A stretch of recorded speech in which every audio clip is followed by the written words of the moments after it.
मैं हूँ मिट्टी प्रभु और तू है कुम्हार, जैसा चाहे मुझे ढाल दे।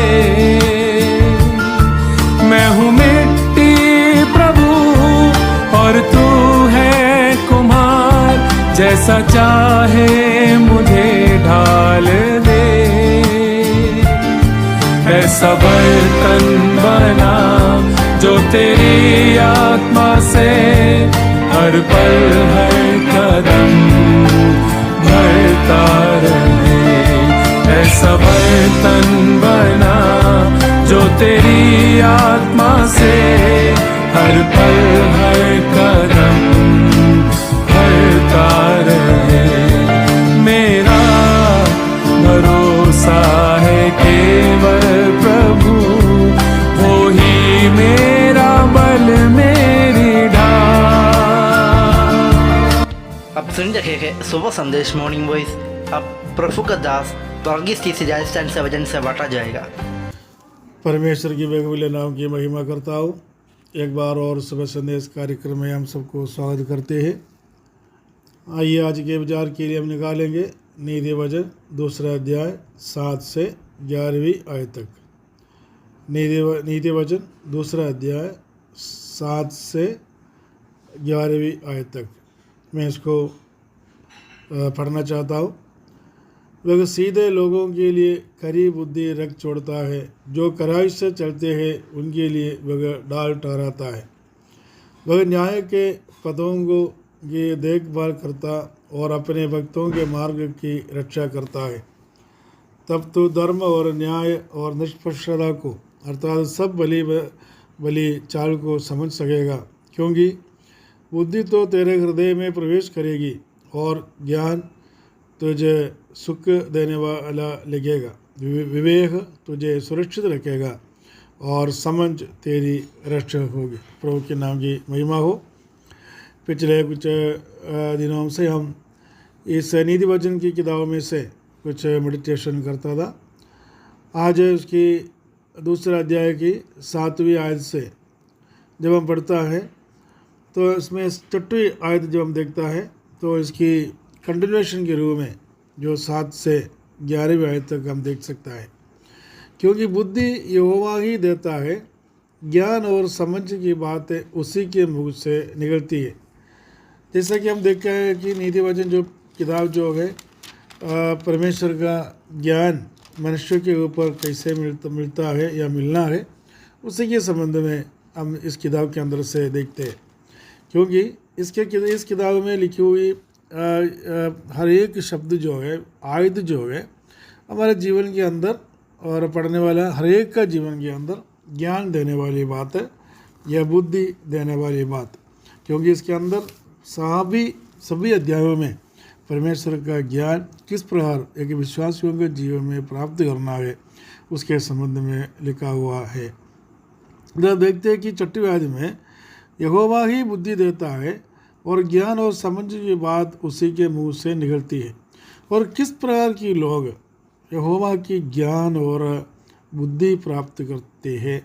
जब 7 से 11वीं आयत तक अंदर हम देखता है तो इसके अंदर 11 प्रकार की जो लोग, जो परमेश्वर का लोग होना चाहिए, उसकी 11 प्रकार मतलब 11 अवस्था मनुष्य का जीवन में होना चाहिए। वो क्या क्या है, मैं इस बातों को इस आयतों के अंदर से बताना चाहता हूँ। पहली बात है 7वीं आयत के अंदर लिखा है वह सीधे लोगों के लिए खरी बुद्धि रख छोड़ता है। नंबर 1 पहला क्वालिटी जो है सीधे लोग, परमेश्वर का लोगों का एक स्वभाव, एक रीति सीधे होना चाहिए। कभी टेढ़े लोगों को परमेश्वर पसंद नहीं करते और सीधे लोग, सच्चा लोग के लिए खरी बुद्धि रख छोड़ता है। दूसरी क्वालिटी उसकी दूसरी आयतों की कंटिन्यूएशन में हम देखते हैं कढ़ाई से जो चलते हैं उनके लिए वह ढाल ठहराता है। कढ़ाई जो एक शब्द जो है एक विश्वासियों के लिए एक स्वभाव या कढ़ाई वाला कैटेगरी में जो आने वाले लोग परमेश्वर का जो लोग हैं, यूँ करके हम समझते हैं। तीसरी बात है, 8वीं आयत के अंदर हम देखते हैं कि न्याय के लोग, न्याय करने वाला, अन्याय करने वाला नहीं लेकिन न्याय करने वाला लोग ये पदों को देखभाल करता है। और उसी में लिखा हुआ है भक्तों के लिए, अपने भक्तों के मार्ग की रक्षा करता है। मतलब परमेश्वर का जो लोग न्याय करने वाला होना चाहिए, भक्त लोग होना चाहिए। और उसकी 5वीं बात है और 9वीं आयत के अंदर हम देखते हैं धर्म और न्याय, धर्म और न्याय। देखना परमेश्वर के लोगों का एक कैरेक्टर, एक स्वभाव, इसी के अंदर हम देखते हैं कि धर्म और न्याय। और आगे 6वीं बात लिखा हुआ है निष्पक्षता के लोग, जो निष्पक्षता, किसी की पक्ष में नहीं होना चाहिए या किसी की पक्ष देने वाला नहीं होना चाहिए। पर मैं इस नीति वचन के अंदर भी हम देखते हैं कि किसी के लिए अपन पक्ष नहीं देना है, क्योंकि अच्छा लोग हो या बुरा लोग हो, पक्ष नहीं देना, क्योंकि निष्पक्षता एक स्वभाव हर एक विश्वासियों का जीवन में होना चाहिए। और आगे देखते हैं कि सब भली चाल को समझ सकेगा, एक विश्वासियों का क्वालिटी। इसके अंदर हम देखते हैं कि 7वीं बात है भली चाल, इसके अंदर होना, एक स्वभाव होना चाहिए। देन उसकी 8वीं बात 10वीं आयत के अंदर हम देखते हैं बुद्धि तो तेरे हृदय में प्रवेश करेगी, क्योंकि बुद्धि तो तेरे हृदय में प्रवेश करेगी। 8वीं बात है बुद्धि। बुद्धि सबसे इम्पोर्टेंट है, एक मनुष्य का जीवन में बुद्धि बहुत ज़रूरी है। यदि कोई बुद्धि की कमी हो तो प्रार्थना करने के लिए याकूब के पत्र में हम पढ़ते हैं बुद्धि परमेश्वर की ओर से आते हैं, बुद्धि को परमेश्वर ही देता है। जब 6वीं आयत के अंदर हमने देख लिया तो ये जो 8वीं जो कैरेक्टर जो है एक मनुष्य के लिए ज़रूरी है कि बुद्धि होना, निर्बुद्धि नहीं होना चाहिए, मंदबुद्धि नहीं होना चाहिए, मूर्ख नहीं होना चाहिए। बुद्धि, यीशु मसीह इस बातों को स्पष्ट रीति में कहता है बुद्धिमान लोग, मूर्ख लोगों के लिए परमेश्वर कोई पसंद नहीं करता है, लेकिन बुद्धिमान लोगों के लिए, अपनी बुद्धि को इस्तेमाल करने वाले लोगों के लिए परमेश्वर पसंद करता है। और आगे 10वीं आयत के अंदर भी 9वीं बात हम देखते हैं कि ज्ञान तुझे सुख देने वाला लगेगा। ज्ञान, 9वीं बात ज्ञान। और ज्ञान मिलने के लिए एक ही रास्ता है, परमेश्वर का वचन को अध्ययन करना।